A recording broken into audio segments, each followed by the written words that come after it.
Assalamualaikum warahmatullahi wabarakatuh. Selamat pagi Bapak Ibu semuanya. Hari ini kita melakukan closing meeting di IUP HHKPT Pelita Indah dengan protokol utama kerugian dan kapasitas sistem mencapai 36.000 meter kubik per tahun di Desa Sumberjo Binangun, Kabupaten Blitar, Provinsi Jawa Timur oleh kami dari LPLK PT Sinar Masih.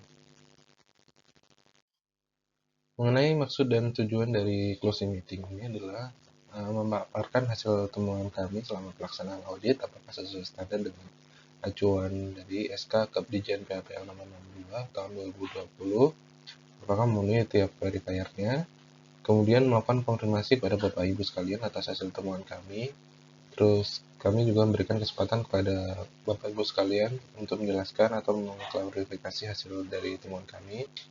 Kemudian kita membuat kesepakatan tentang corrective action request atau permintaan tindakan perbaikan. Karena pada dasarnya bila nanti ada temuan yang tidak memenuhi, maka kami memberikan waktu pada Bapak Ibu dari perusahaan untuk melengkapi dokumen yang tidak memenuhi selama 14 hari sejak closing meeting ini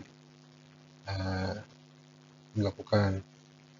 Kemudian hasil kesepakatan antara temuan auditor, temuan kami dan auditi, yaitu berupa berita acara, dan kita sepakati. Kemudian dilampiri dengan notulensi pertemuan berikut daftar hadir peserta closing meeting ini. Baik Bapak Ibu sekalian, perlu kami sampaikan kembali bahwa auditor adalah dari LPLK PT Sinamase dengan lead auditor adalah Ibu Mahardika Larasati dan saya sendiri sebagai auditor adalah Asad Miratmaja. Ibu Lara kemarin memegang prinsip 1 dan prinsip 4, sedangkan saya verifikasi, verifier prinsip 2 dan prinsip 3. Kemudian audit kita laksanakan pada tanggal 12 sampai 14 Agustus 2021. Terus metodologi audit yang kita lakukan yaitu adalah verifikasi dokumen, khususnya dokumen 1 tahun terakhir, 12 bulan terakhir, yaitu dari bulan Juli 2020 sampai dengan Agustus 2021. Kemudian kita juga melakukan observasi lapangan untuk memastikan apakah sesuai dokumen dengan di lapangan. Kemudian kita juga melakukan beberapa wawancara dengan pekerja. Baik Bapak Ibu sekalian, sebelum saya bacakan, saya informasikan bahwa kami sudah mengkopikan hasil verifikasi sementara dan Bapak Ibu bisa lihat ada di meja Bapak Ibu sekalian. Nanti saya bacakan ya, mulai dari prinsip 1. Baik, saya bacakan prinsip 1, yakni tentang pemegang izin usaha mendukung terselenggaranya pedagang kayu yang sah. Di sini verifiernya terdapat dokumen akta pendirian, surat izin perdagangan NIB yang ada di OSS, terus NPWP perusahaan, terus izin lingkungan hidup dan laporannya kepada instansi terkait, laporan KLPL, terus ada izin IUI PHK dan RPBPI rencana pemenuhan bahan baku industri. Ini semuanya ada dokumennya dan terpenuhi. Kemudian PT Blitar Indah ini tidak melakukan kegiatan atau aktivitas impor sehingga verifier ini tidak kami terapkan. Untuk prinsip 2, unit usaha mempunyai dan menerapkan sistem penembusan kayu yang menjamin keterlacakan kayu dari asalnya. Verifiernya terdapat dokumen jual beli dilengkapi dengan bukti pembelian atau dilengkapi dengan SLK dari pemasok, terus ada daftar pemeriksaan kayu bulat atau DPKB sesuai dengan SKSHK. Namun kami menemukan terdapat kartu ganas PKB atas nama Suryo Nugroho yang sudah kadaluarsa pada bulan lalu, yakni Juli 2021.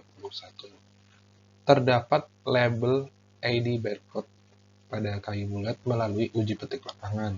Terdapat dokumen angkutan hasil hutan yang sah dan dilakukan uji silang antara SKSHK dengan SIPU.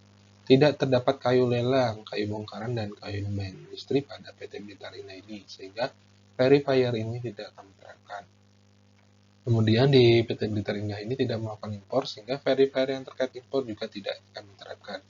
Terdapat talisit laporan produksi, terdapat hubungan yang logis antara input-output dan dynamic yang sesuai dengan laporan orientasi kayu. Kemudian, jenis dan realisasi produksi sesuai dengan prinsip. PT Blitar Indah tidak menjasakan proses pengolahan kayunya pada perusahaan lain, sehingga verifier ini tidak kami terapkan juga. Untuk prinsip 3 yakni legalitas pemindah tanganan hasil produksi. Verifiernya terdapat dokumen-dokumen terkait pemindah tanganan hasil produk domestik, yakni terdapat dokumen angkutan yang sah. Sedangkan verifikasi dokumen terkait ekspor tidak kami terapkan karena PT Blitar Indah ini tidak melakukan kegiatan ekspor. Terdapat tanda ilegal pada SKSHKU dan produk olahannya. Untuk prinsip 4 ini pemenuhan terhadap peraturan ketenagakerjaan bagi industri pengolahan. Verifiernya terdapat dokumen SOP prosedur K3, APD yang masih berfungsi baik, dan terdapat kotak P3K. Namun, terdapat jalur evakuasi yang rusak, tandanya hilang, sehingga perlu dilakukan perbaikan. Dan ada APAR, alat pemadam kebakaran yang akhir bulan ini hampir kadaluarsa yang memungkinkan menjadi potensi tidak mutu pada tahun berikutnya. Ini perlu diingat ya Bapak Ibu ya, perlu diberi catatan observasi lebih lanjut karena ada apa yang hampir kadaluarsa pada bulan ini yang akan menjadi potensi tidak memenuhi pada pemilikan berikutnya. Kemudian tersedia buku catatan kecelakaan kerja dan upaya penanganannya. Terdapat serikat pekerja dan kebebasan berserikat bagi pekerja. Kemudian terdapat dokumen KKB atau kesepakatan kerja bersama yang mengatur hak-hak pekerja. Terdapat daftar nama karyawan dan telah dilakukan uji petik bahwa tidak ada karyawan yang di bawah umur. Baik, mengenai resume hasil temuan, kami ringkas. Untuk prinsip 1, nihil, tidak ada temuan PT Blitar Indah ini sesuai dengan norma penilaian untuk prinsip 1. Kemudian untuk prinsip 2, terdapat kartu garis PKB atas nama Surya Nugroho sudah kadaluarsa pada bulan Juli 2021. Kemudian pada prinsip 3 juga nihil, tidak ada temuan sehingga verifier pada prinsip 3 ini semuanya memenuhi. Dan prinsip 4, terdapat jalur evakuasi yang telah rusak atau hilang tanda, sehingga pada prinsip 4 ini tidak memenuhi. Dan perlu diobservasi lebih lanjut, ada alat pemadam kebakaran yang kadaluarsa pada bulan ini, sehingga perlu observasi lebih lanjut karena ke depan bisa menjadi potensi tidak memenuhi. Bapak Ibu, checklist dokumen yang telah kami bagikan juga kami lengkapi dengan lampiran bukti-bukti foto selama pelaksanaan audit. Bapak Ibu bisa cek kembali ya di berkas yang kami serahkan tadi di meja Bapak Ibu tadi. Terhadap teman-teman yang telah disampaikan sebelumnya, agar dilakukan perbaikan dalam 14 hari setelah closing meeting dilakukan. Dan kita bisa sepakati bersama kapan waktu pemenuhannya agar keterpenuhannya terhadap norma penilaian tercapai. Kami juga membuat notulensi closing meeting untuk dokumentasi kami. Kemudian kami mohon peserta meeting menandatangani daftar hadir di tempat yang telah kami sediakan.